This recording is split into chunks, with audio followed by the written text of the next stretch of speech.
这个币呢，你们有没有印象啊？这个是从那个广东的佛山啊小姐姐，然后邮过来的那个三鸟啊。三鸟呢现在是什么情况啊？两家评级公司啊，国内的两家评级公司都不给进盒，就是说都是赝品，都是假货啊。但是现在呢 PCGS 因为疫情的原因啊，这个银元的话肯定是批核是最就是认可度是最高的，而且是评级最严格的。也是最专业的啊，咱不是捧人家，确实是这样啊，业界都认可。但是国内两家公司不认可的情况下，PCGS 现在不能评的情况下，我个人观点，这个币，还是对的。这个币啊，我认可它，我认为它是对的，只能等什么呢？等这个，批核这边这个评级师啊回来，我们看一下边尺啊，我坚持这个币是对的。有点小感冒，给你们看一下边尺，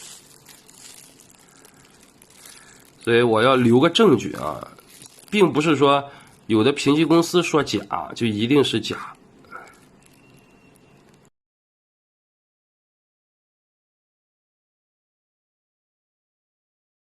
大家看到了吧？最后还是进了个公博的盒子啊。其实这都是去年，就是疫情期间，就是我发那个最早的视频以后，也就过了半个月吧，其实就进了公博的盒子。之前呢也去过公博的3家分公司，然后都不给进盒啊，不是2家啊，3家。后来又包括国内前几个，当时批核评不了嘛，因为那个390这一档，三角属于390档，评级师不在啊，当时评不了，因为疫情那个评级师来不了。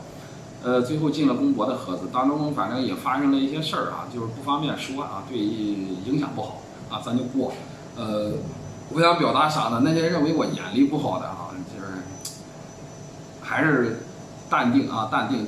我能吃，我是靠这个吃饭的，我不是个人爱好者，我是从事这个行业的啊。每个人的能吃这碗饭呢，他不是说那个怎么说呢？我也不想说话太狂妄啊。这个再补充一点，就是这个评级公司啊，肯定是有存在的意义，而且是好处大于坏处的。它能辅助大家去玩这些东西，最起码你自己本身没有判别真假的能力的情况下啊，它能帮助你一些啊。但是别什么呢？别从这个信赖变成依赖，就是你完全依赖评级公司啊，那就我个人观点啊，就失去收藏的本身的一些意义了。你收藏玩这些东西，它是叫藏品啊。你如果变成纯，比如说你的藏品全是批核的一些就这个东西那个东西高端的东西，但是你拿个普通的大头过去，你都分辨不了真假，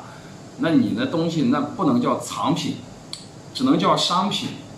我的意思可能表达的不太那么明确啊，你们想想是不是这个道理？你连最基本的真假分辨能力，最基本的这些你都搞不清的话，那不叫收藏啊，那叫投资啊，那叫投资。还是劝大家呢，就是一个老的行业啊，玩这个东西你得传承一些东西。如果大趋势现在是什么呢？批核认可度是很高的啊，大公司什么的在圈内肯定认可度是最高的。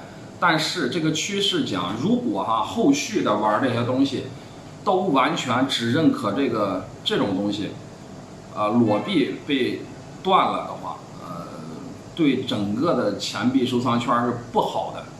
你们想想，如果都这样，以后很多人就直接就不用研究真假了啊，就完全依赖评级公司的话，拿钱砸呗，拿钱就进场就砸就行了。这个完全就是一个商业行为了，就没有一个这种收藏性的这种一些事儿了。我这个人嘴也笨啊，也表达不出来。我只是你们有些人可能能明白我的意思啊。我也不是说我之前不想发这个视频，感觉说有些话可能说的有点张扬了，就是说你们想吧。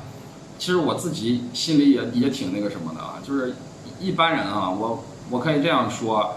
你们可以去问问啊，就是谁能说一个币可以说国内的公司基本上没有一个说对的，最后还能让它进盒？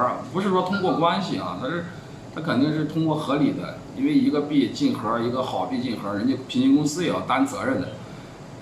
还是要坚持一些东西，坚持一些有用的东西，但是你不能说瞎跟人家犟啊，就是那种国宝帮那种，就是你又说不出啥来，从专业角度讲，你还就是坚持自己的东西是对的，那种是没有用的，你得就事论事啊，就比如说编尺啊，怎么样，你就编尺啊，就讨论啊，你比如说就这个图案或者是包浆什么的，就这些问题啊，专业性的问题去探讨。